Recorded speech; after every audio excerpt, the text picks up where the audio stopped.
Donc, faut se rappeler en même temps qui est Robert F. Kennedy Jr. Robert F. Kennedy Jr., ça n'est pas un avocat. Pardon, ça n'est pas un médecin, Oui, c'est un avocat. oui.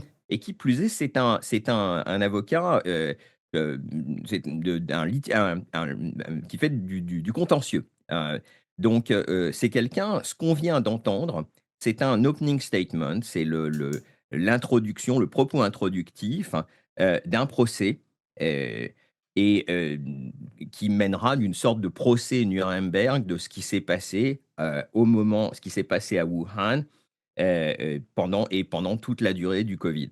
Il y a une grande cible, dans ce statement, cette introduction, ces propos de Robert F. Kennedy Jr. Cette cible, c'est le docteur Anthony Fauci.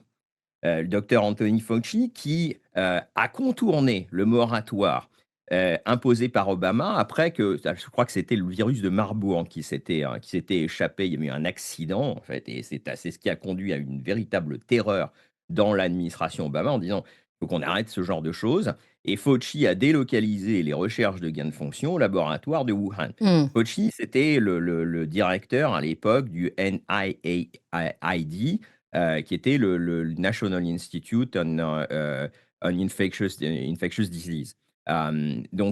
Le docteur Fauci, je rappelle en même temps que le livre d'Anthony, de Robert F. Kennedy Jr. s'appelle The True Anthony Fauci. Mmh.